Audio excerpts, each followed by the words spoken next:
بسم الله الرحمن الرحيم ياسين والقرآن الحكيم إنك لمن المرسلين على صراط مستقيم تنزيل العزيز الرحيم لتنذر قوما ما أنذر آباؤهم فهم غافلون لقد حق القول على أكثرهم فهم لا يؤمنون إنا جعلنا في أعناقهم أغلالا فهي إلى الأذقان فهم مقمحون وجعلنا من بين أيديهم سدا ومن خلفهم سدا فأغشيناهم فهم لا يبصرون وسواء عليهم أنذرتهم أم لم تنذرهم لا يؤمنون إنما تنذر من اتبع الذكر وخشي الرحمن بالغيب فبشره بمغفرة وأجر كريم إنا نحن نحيي الموتى ونكتب ما قدموا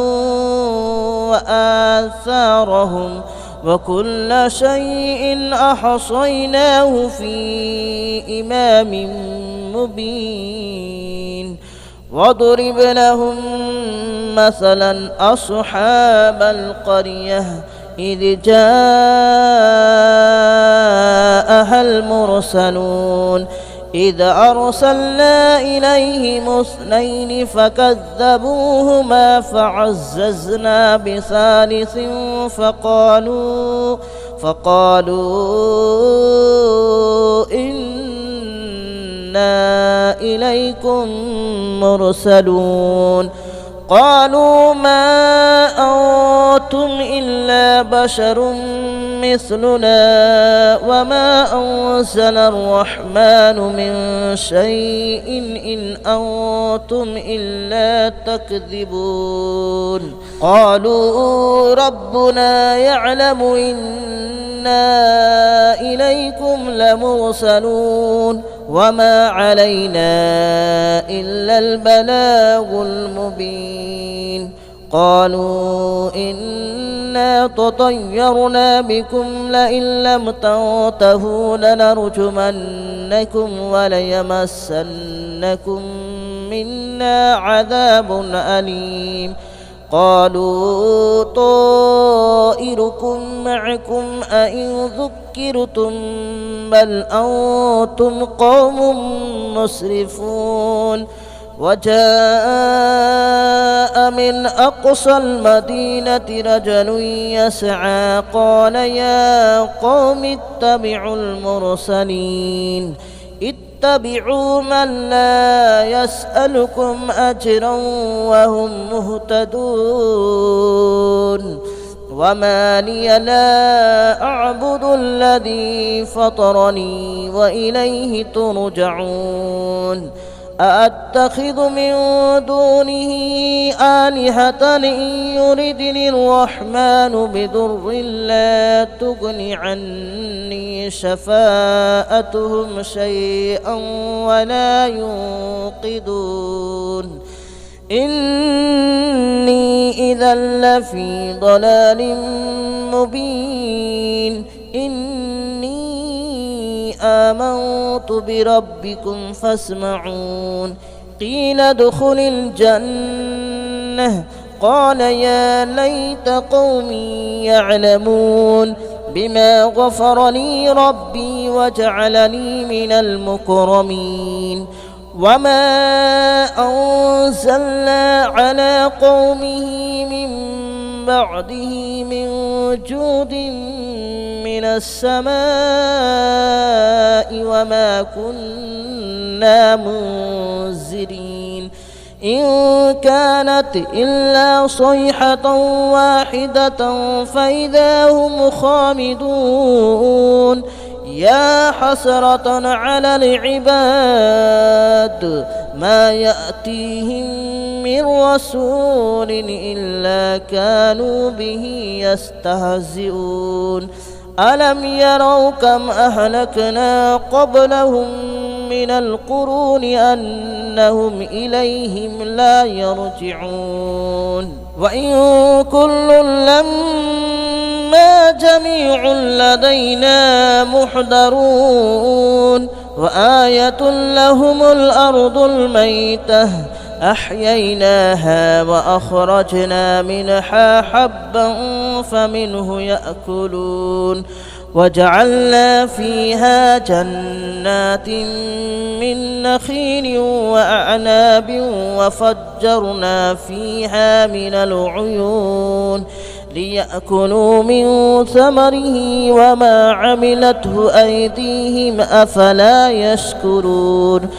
سبحان الذي خلق الأزواج كلها مما تنبت الأرض ومن أنفسهم ومما لا يعلمون وآية لهم الليل نسلخ منه النهار فإذا هم مظلمون والشمس تجري لمستقر لها ذلك تقدير العزيز العليم والقمر قدرناه منازل حتى عاد كالعرجون القديم لا الشمس ينبغي لها أن تدرك القمر ولا الليل سابق النهار وكل في فلك يسبحون وآية لهم ألا حملنا ذريتهم في الفلك المشحون وخلقنا لهم من مثله ما يركبون وإن نشأ نغرقهم فلا صريخ لهم ولا هم ينقذون إلا رحمة منا ومتاعا إلى حين وإذا قيل لهم اتقوا ما بين أيديكم وما خلفكم لعلكم ترحمون وما تأتيهم من آية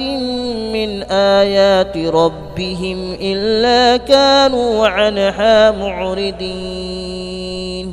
وإذا قيل لهم أنفقوا مما رزقكم الله قال الذين كفروا للذين آمنوا أنطعم من لو يشاء الله أطعمه إن أنتم إلا في ضلال مبين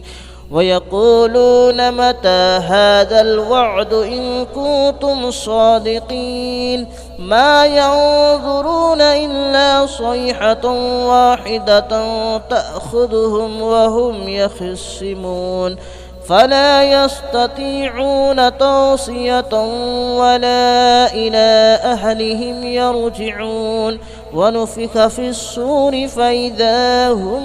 من الأجداث إلى ربهم ينسلون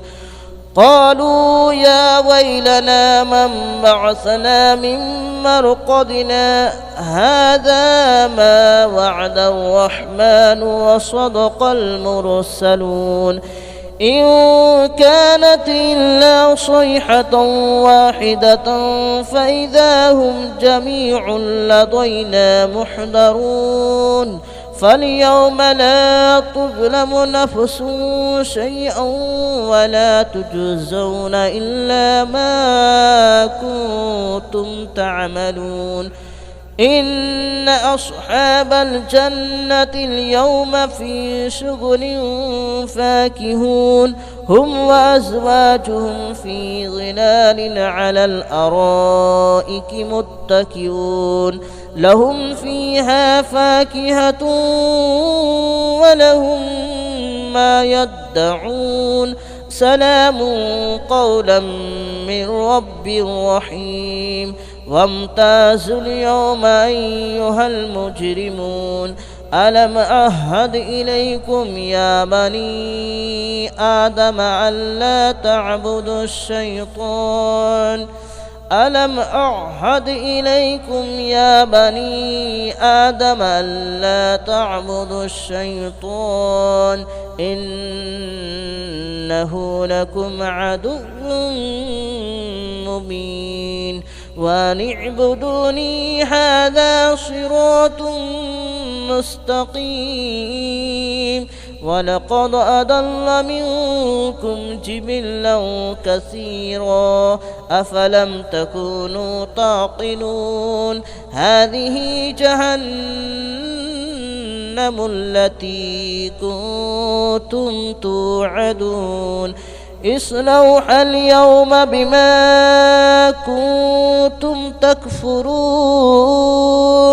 اليوم نختم على أفواههم وتكلمنا أيديهم وتشهد أرجلهم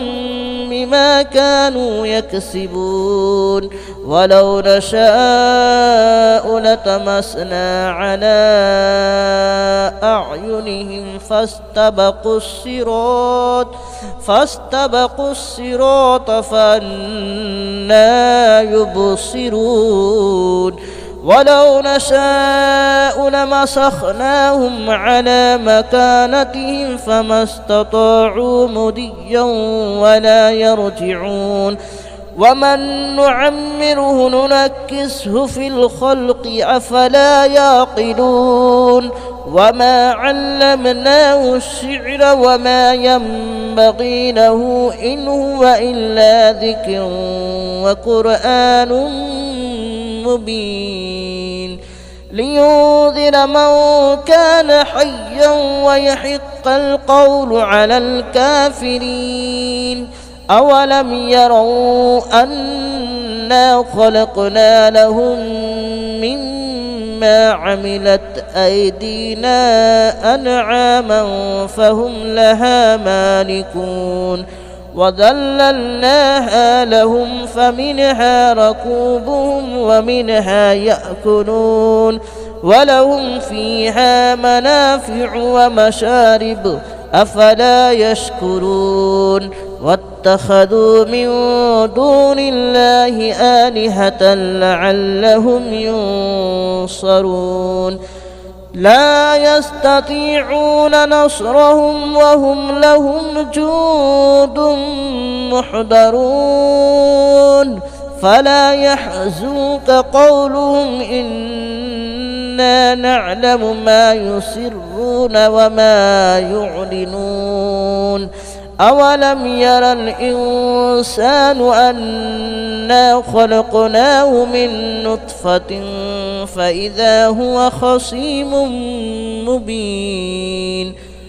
وضرب لنا مثلا ونسي خلقه قال من يحيي العظام وهي رميم قل يحييها الذي أنشأها أول مرة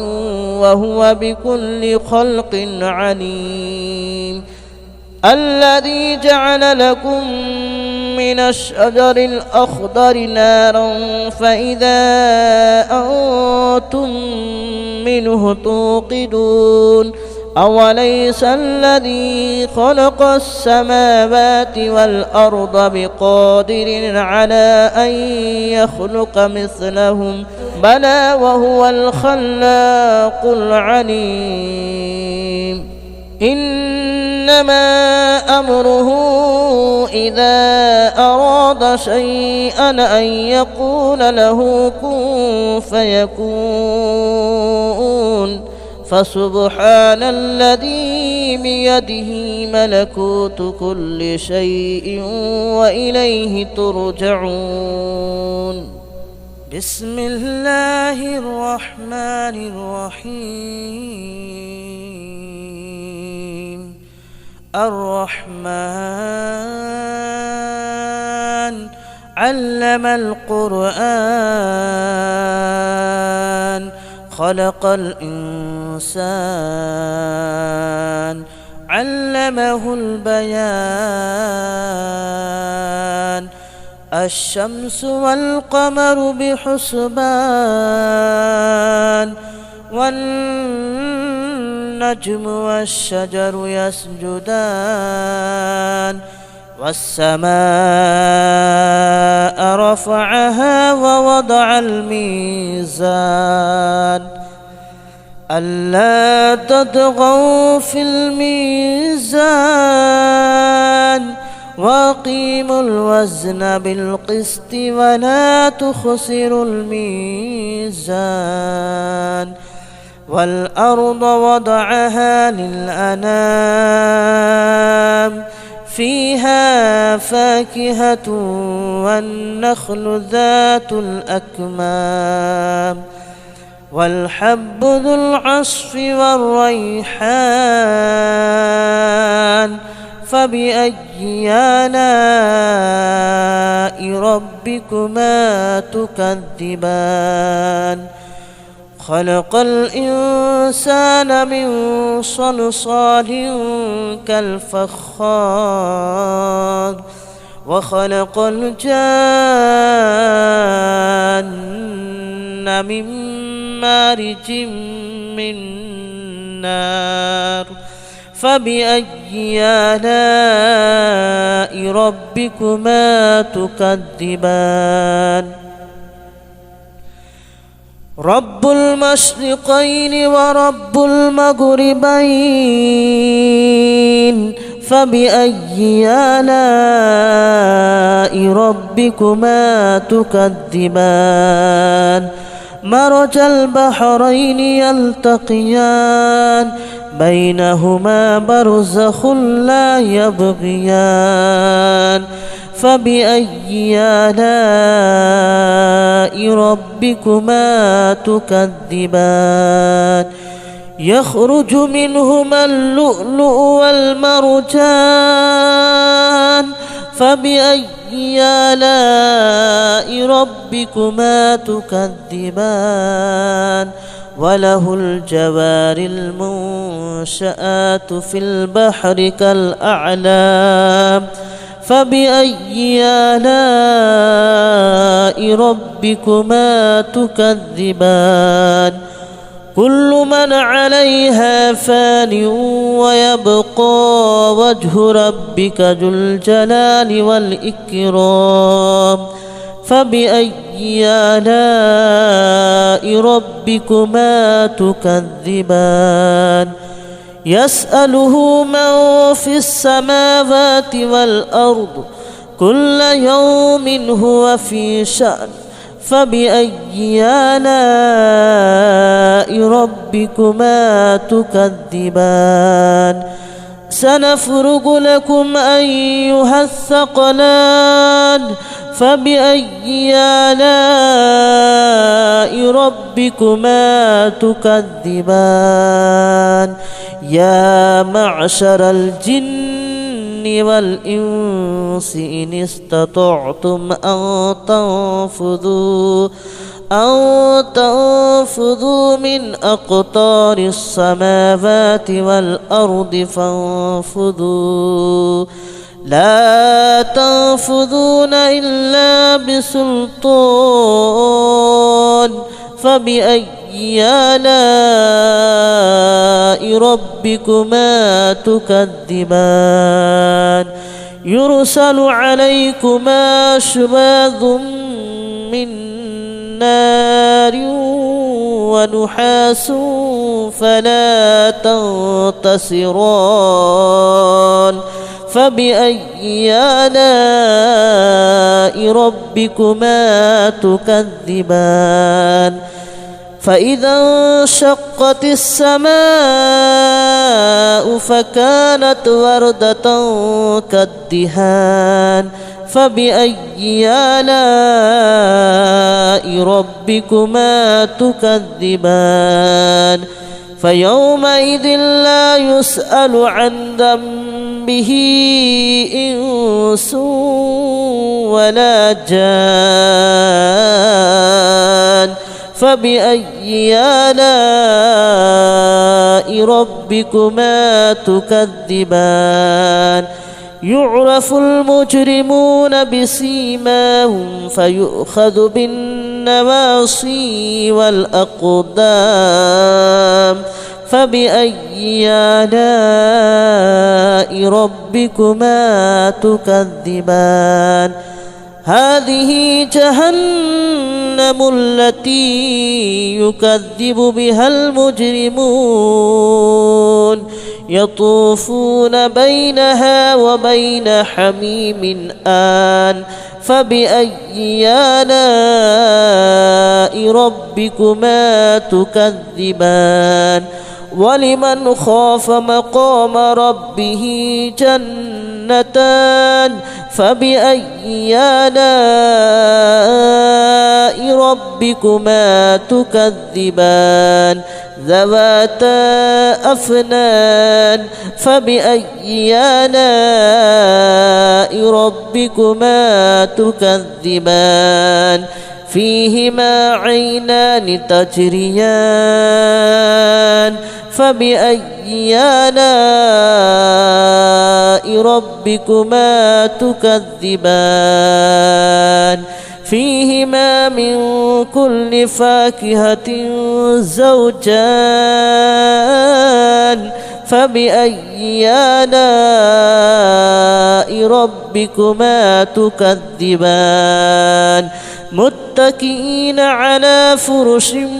بطائنها من استبرق وجنى الجنتين دان فبأي آلاء ربكما تكذبان فيهن قاصرات الطرف لم يطمثهن إنس قبلهم ولا جان فبأي آلاء ربكما تكذبان كأنهن الياقوت والمرجان فبأي آلاء ربكما تكذبان هل جزاء الإحسان إلا الإحسان فبأي آلاء ربكما تكذبان ومن دونهما جنتان فبأي آلاء ربكما تكذبان مدهامتان فبأي آلاء ربكما تكذبان فيهما عينان نضاختان فبأي آلاء ربكما تكذبان فيهما فاكهة ونخل ورمان فبأي آلاء ربكما تكذبان فيهن خيرات حسان فبأي آلاء ربكما تكذبان حور مقصورات في الخيام فبأي آلاء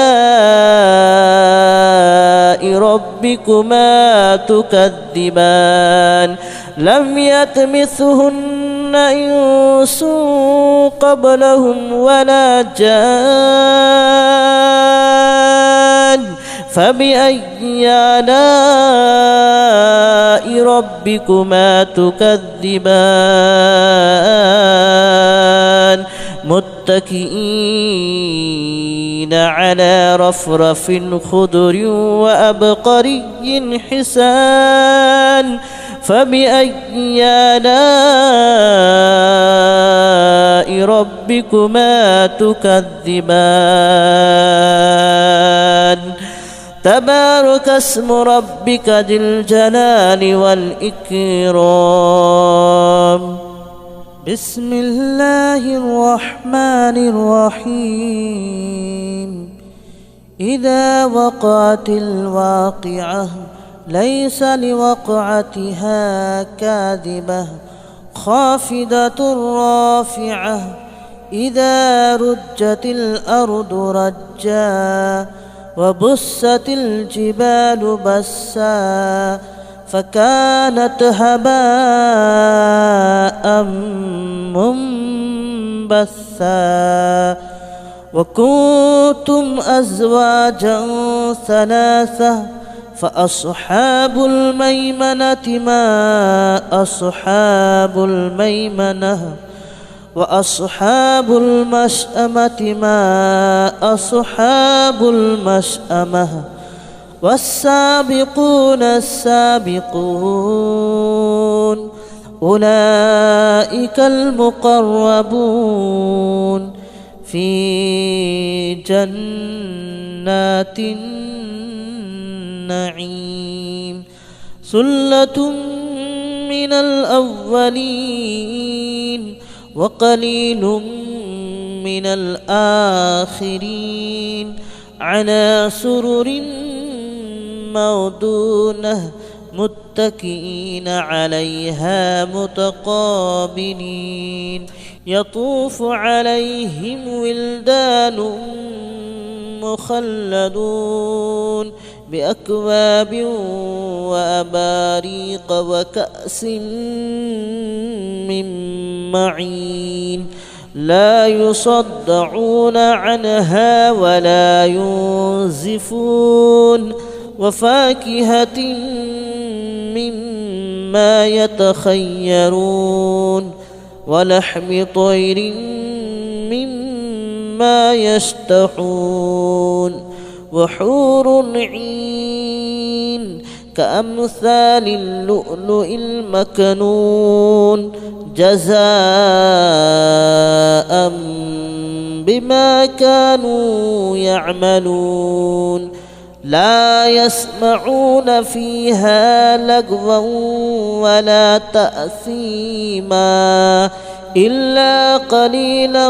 سلاما سلاما وأصحاب اليمين ما أصحاب اليمين في سدر مخدود وطلح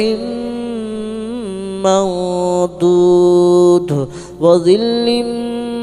ممدود وماء مسكوب وفاكهة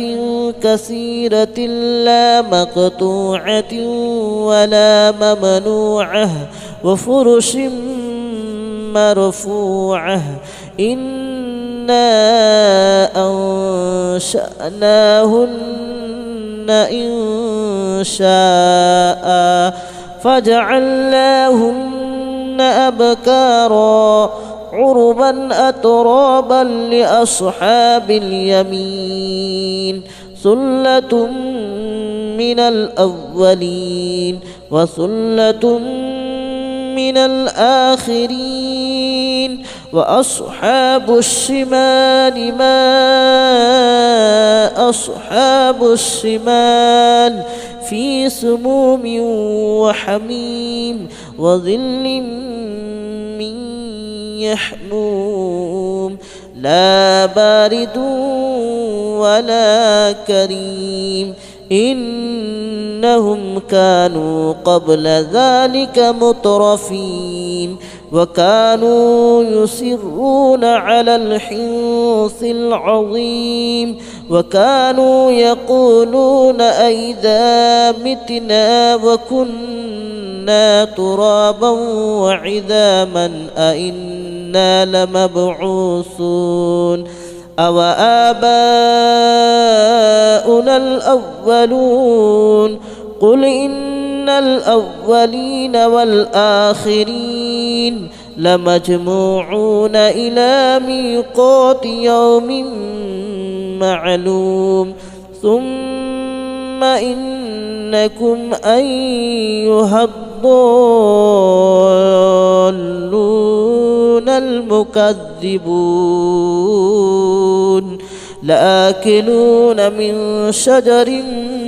من زقوم فمالئون منها البطون فشاربون عليه من الحميم فشاربون شرب الحميم هذا نزلهم يوم الدين نحن خلقناكم فلولا تصدقون أفرأيتم ما تمنون أأنتم تخلقونه أم نحن الخالقون نحن قدرنا بينكم الموت وما نحن بمسبوقين على أن نبدل أمثالكم وننشئكم فيما لا تعلمون ولقد علمتم النشأة الأولى فلولا تذكرون أفرأيتم ما تحرثون أأنتم تزرعونه أم نحن الزارعون لو نشاء لجعلناه هطاما فظلتم تفكهون إنا لمغرمون بل نحن محرومون أفرأيتم الماء الذي تشربون أأنتم أنزلتموه من المزن أم نحن المنزلون لو نشاء جعلناه أجاجا فلولا تشكرون أفرأيتم النار التي تورون أأنتم أنشأتم شجرتها أم نحن المنشئون نحن جعلناها تذكرة ومتاعا للمتقين نحن جعلناها تذكرة ومتاعا للمقوين فسبح باسم ربك العظيم فلا أقسم بمواقع النجوم وإنه لقسم لو تعلمون عظيم إنه لقرآن كريم في كتاب مكنون لا يمسه إلا المطهرون تنزيل من رب العالمين أفبهذا الحديث أنتم مدهنون وتجعلون رزقكم أنكم تكذبون فلولا إذا بلغت الحلقوم وأنتم حينئذ تنظرون ونحن أقرب إليه منكم ولكن لا تبصرون فلولا إن كنتم غير مدينين ترجعونها إن كنتم صادقين فأما إن كان من المقربين فروح وريحان وجنة جنة نعيم وأما إن كان من أصحاب اليمين فسلام لك من أصحاب اليمين وأما إن كان من المكذبين الضالين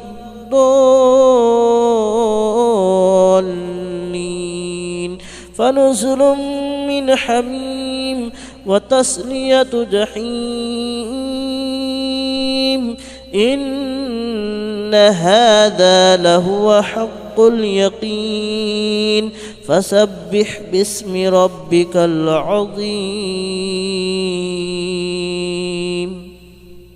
بسم الله الرحمن الرحيم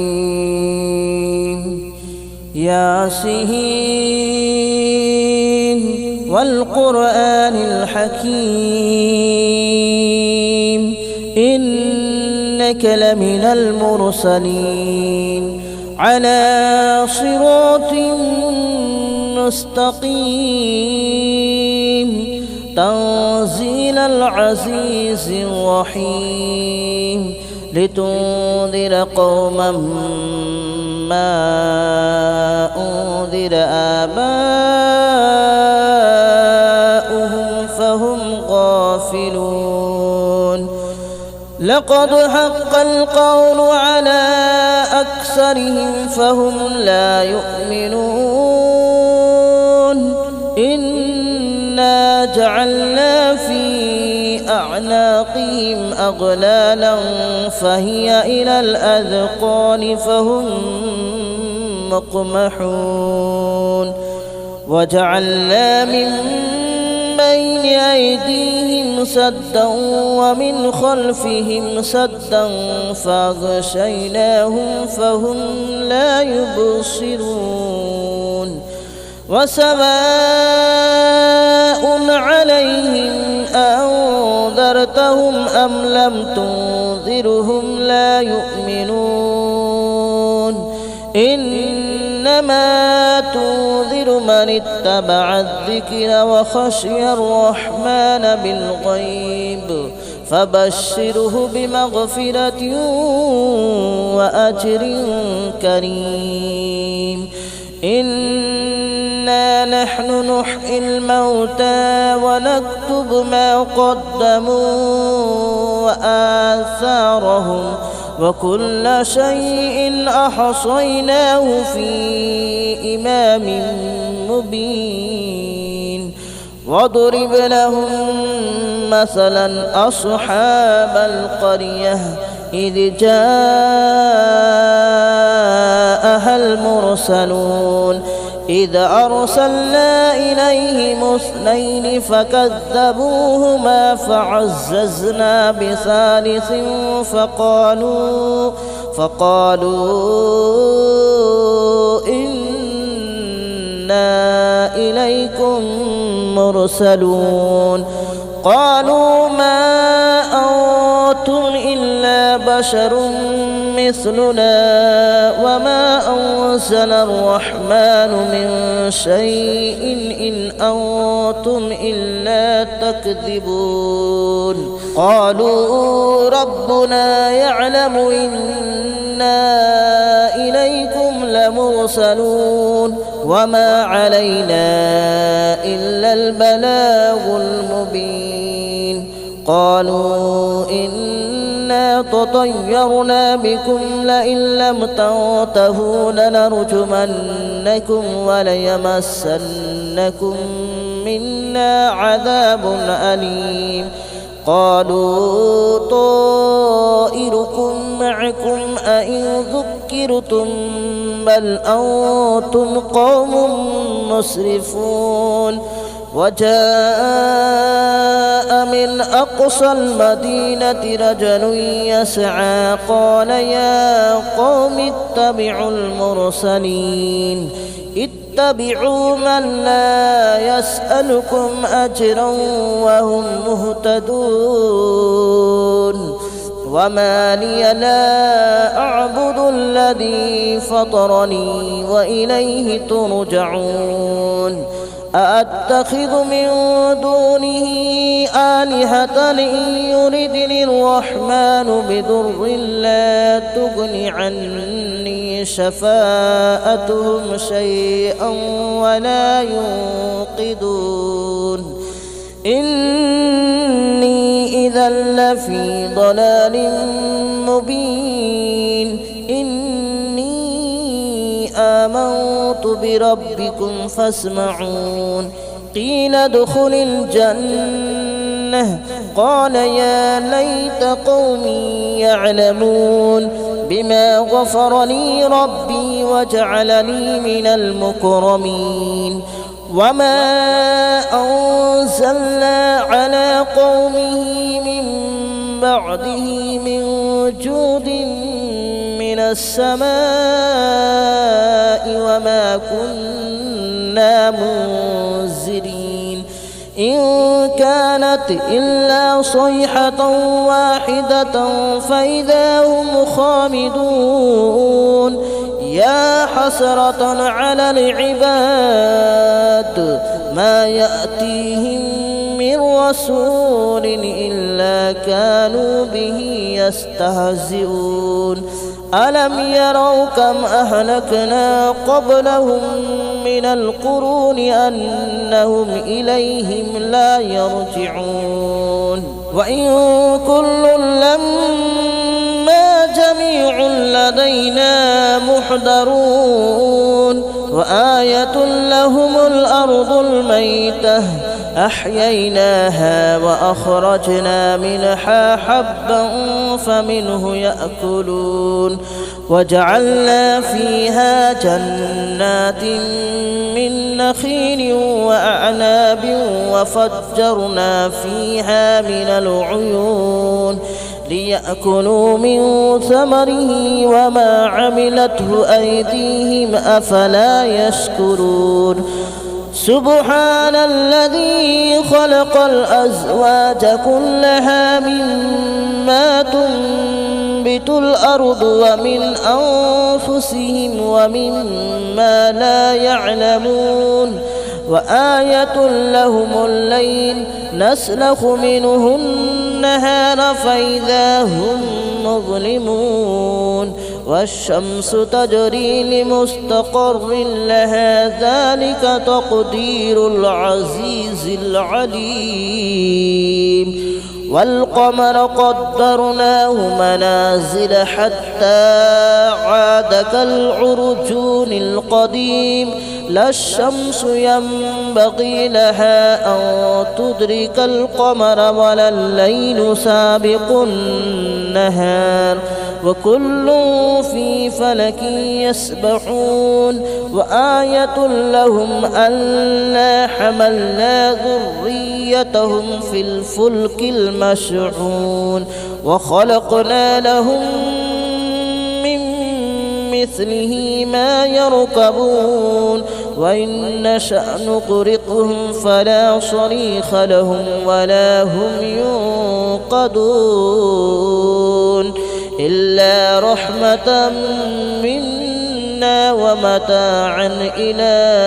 حين وإذا قيل لهم اتقوا ما بين أيديكم وما خلفكم لعلكم ترحمون وما تأتيهم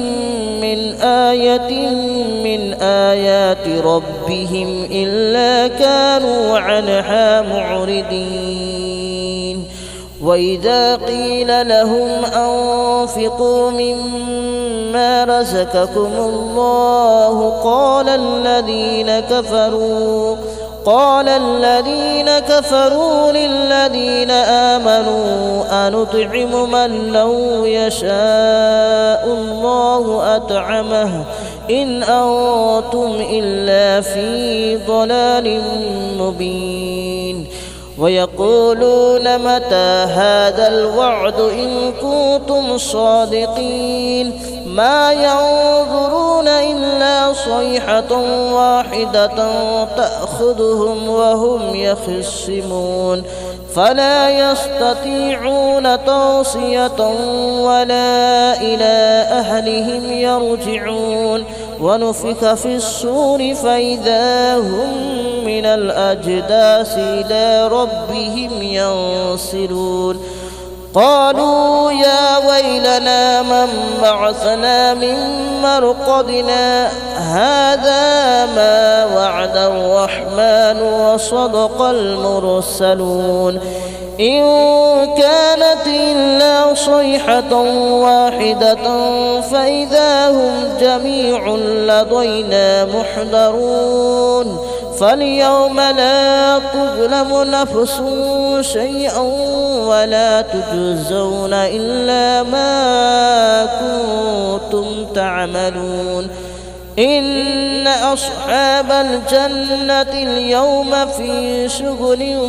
فاكهون هم وأزواجهم في ظلال على الأرائك متكئون لهم فيها فاكهة ولهم ما يدعون سلام قولا من رب رحيم وامتازوا اليوم أيها المجرمون ألم أعهد إليكم يا بني آدم ألا تعبدوا الشيطان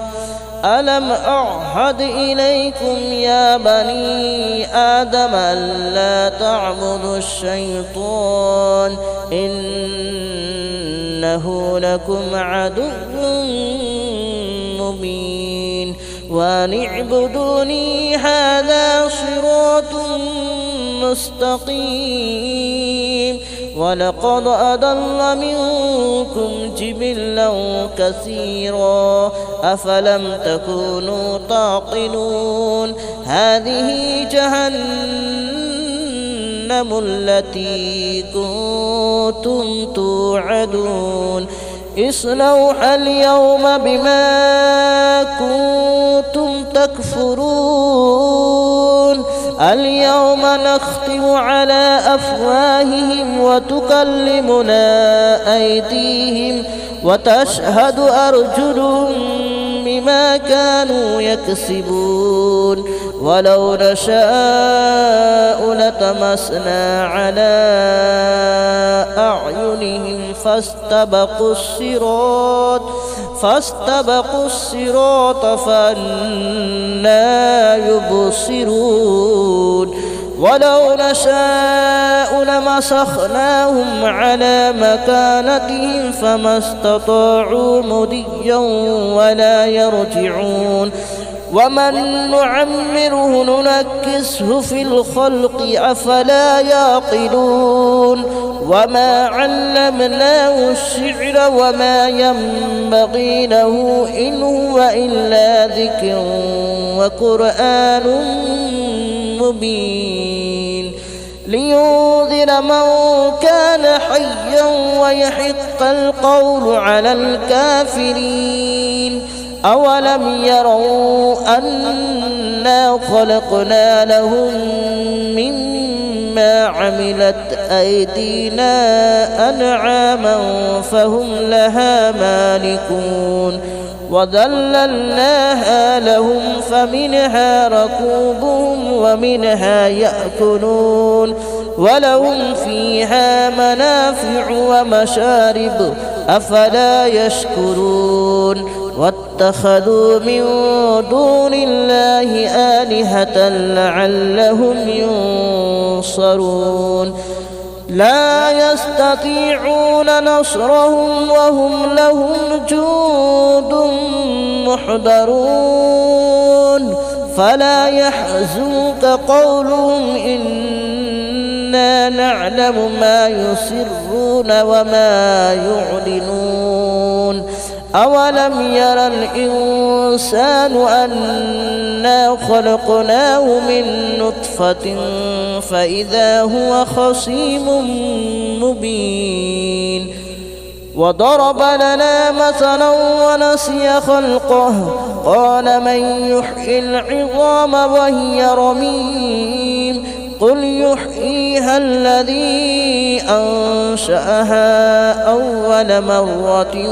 وهو بكل خلق عليم الذي جعل لكم من الشجر الأخضر نارا فإذا أنتم منه توقدون أوليس الذي خلق السماوات والأرض بقادر على أن يخلق مثلهم بلى وهو الخلاق العليم إنما أمره إذا أراد شيئا أن يقول له كن فيكون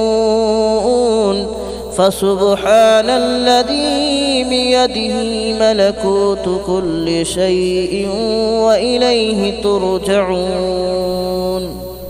بسم الله الرحمن الرحيم الرحمن علم القرآن خلق الإنسان علمه البيان الشمس والقمر بحسبان والنجم والشجر يسجدان والسماء رفعها ووضع الميزان ألا تطغوا في الميزان وأقيموا الوزن بالقسط ولا تخسروا الميزان والأرض وضعها للأنام فيها فاكهة والنخل ذات الأكمام والحب ذو العصف والريحان فبأي آلاء ربكما تكذبان خلق الإنسان من صلصال كالفخار وخلق الجان من مارج من نار فبأي آلاء ربكما تكذبان